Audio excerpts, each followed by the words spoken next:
Let me take you back to a moment I didn't expect would change my life. It was a cold morning in early winter, the kind that chills your bones before you even step outside. I was sitting in my office, overwhelmed, not by a patient in crisis, not by a tragedy, not by a life and death emergency, but by something far more insidious, the feeling that I was slowly losing the ability to breathe with ease. Not physically, emotionally, spiritually. I felt like the world had become a constant demand for more productivity, more speed, more stimulation, more noise.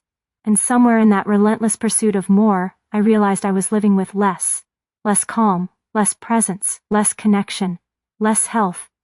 I had spent years studying addiction, compulsion, deprivation, reward systems, dopamine cycles. But in that moment, I discovered something odd. Despite understanding the biology of stress, my own body had forgotten what ease felt like. My nervous system was like a violin string pulled so tight that one more note might snap it entirely. So I did the only thing left that made sense. I took a breath, not a casual inhale, not the automatic background breathing your body does without permission. I took a deep, intentional, almost rebellious breath. The kind that interrupts anxiety like a hand gently placed on a shaking shoulder. And that breath changed something. Not everything, but something. What I learned in that moment, and what I want to share with you today, is a technique that has helped patients break cycles of dopamine dependence, calm lifelong panic, stabilize compulsive behaviors, and reclaim something so many of us have lost, a grounded, regulated nervous system. But before we get there, I want to tell you a story. A story about a man named Daniel. Daniel was one of those people who walked into a room and you could feel his energy from the doorway, humming, buzzing, jittering. He was successful, brilliant, extremely high-achieving. But beneath all that brilliance, his body was spinning like a top kicked into motion decades ago and never allowed to slow down. He told me, "I don't relax. I don't know how. I don't even think I was built for it." Every part of his life had become fast thinking, fast decisions, fast emails, fast heartbeats. He had mastered the art of doing, but forgotten the art of being.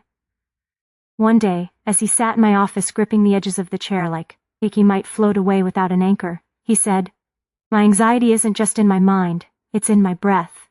I feel like I can never get a full inhale, like I'm running out of oxygen even when the room is full of it." And I told him something he wasn't expecting. Your body isn't malfunctioning. It's responding, because here's the truth, and it's a truth most people never hear. Your breath is not just a biological process. It is a story your nervous system is telling. Fast breath, shallow breath, tight breath, that is your body whispering that the world feels dangerous. Slow breath, deep breath, rhythmic breath, that is your body remembering safety. And somewhere along the way, Daniel had lost the language of safety. He had become fluent in alarm, fluent in pressure, fluent in tension. So, I taught him the technique I'll teach you today. A technique that seems deceptively simple, but is rooted in deep neuroscience. A technique that shifts your brain from threat to trust, from panic to clarity, from chaos to coherence. It's called the physiological sigh. Not meditation, not pranayama, not breathwork that requires fancy terminology. Just a sigh, but a very specific one. 2 inhales. 1 extended exhale. The first inhale brings in air. The second inhale inflates the tiny air sacs in your lungs called alveoli, the ones that collapse when we're stressed or scared. And the long exhale purges carbon dioxide, the gas that builds anxiety like hidden smoke inside the body. When you do this, your diaphragm relaxes, your heart rate slows, your vagus nerve lights up like a quiet awakening, and your brain receives a clear message. You're safe. You can breathe now. When I taught this to Daniel, he looked at me with a mix of curiosity and skepticism, the way people look at solutions that seem too easy to be real. But he tried it. 1 physiological sigh, then another, and then something extraordinary happened. His face softened, his shoulders loosened, his clenched jaw released its grip like a door unlocked from the inside, and he said 6 words I'll never forget. "This feels like coming home again." It took exactly 10 seconds. 10 seconds to interrupt a lifetime of tension. 10 seconds to give his nervous system a different story. 10 seconds to discover a freedom he didn't know he had access to. and I want to give that same freedom to you. But before we move forward, I want you to think about something. Really think about it. When was the last time you truly breathed? Not the last time your lungs moved. Not the last time your body mechanically inhaled oxygen. I'm asking, when was the last time your breath felt like nourishment, like reset, like restoration, like a companion rather than a reflex? Most of us are living in a subtle breath crisis without even knowing it. Our breathing has become shallow, fast, upper chest dominated, and irregular, the exact pattern your body produces when running from danger. Which means many of us are living as if we're always being chased, even when we're sitting still. The tragedy of modern life is that we have trained our nervous systems to expect emergencies even when we are safe. But here is the miracle. Your breath is the fastest way to remind your brain that the emergency is over. I want to tell you another story. This one is about a teenage girl named Amina. Amina grew up in an environment where stress wasn't an occasional visitor, it was a permanent resident.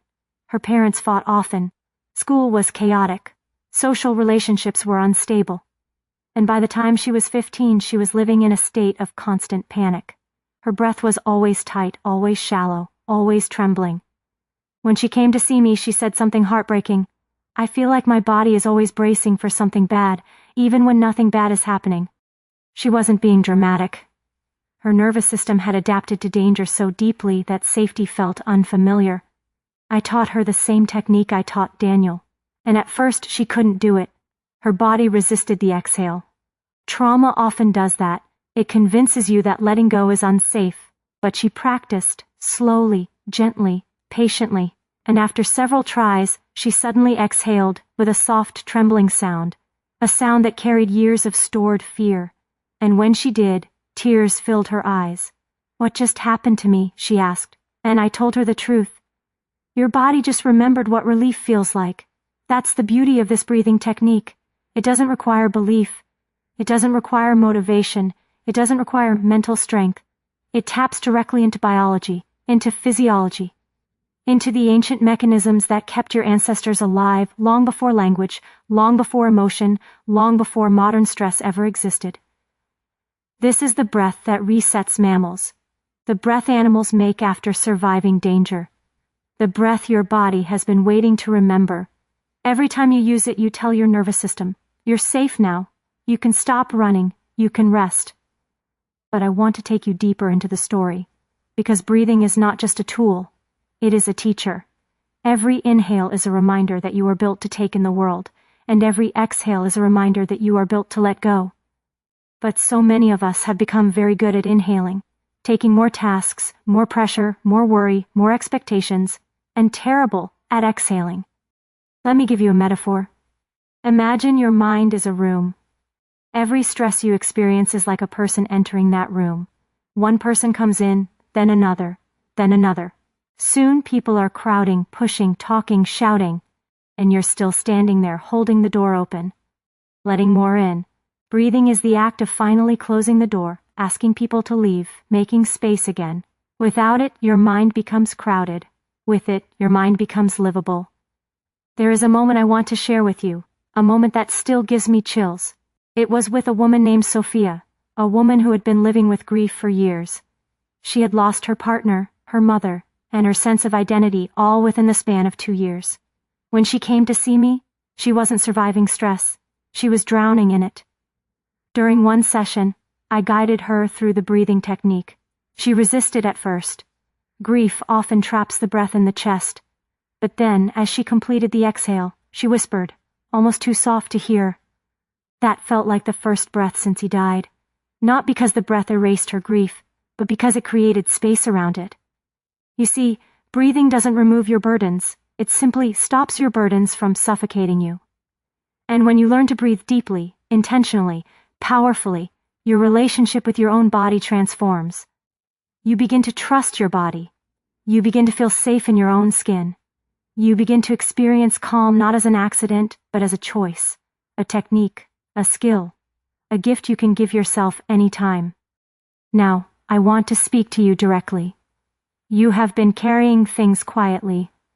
You have been holding your breath emotionally, You have been pushing through when your body has been asking you to pause. You have been surviving when you deserve to be living. But today, you learn something different. Today, you learn a way to regulate your system without medication, to calm your mind without force, to center yourself without escaping, to access a deeper level of health that belongs to you. Breathe with me. Not because it's a technique, not because it's science, not because it's therapeutic, but because your body deserves peace. And because for the first time in a long time, you are giving it that peace.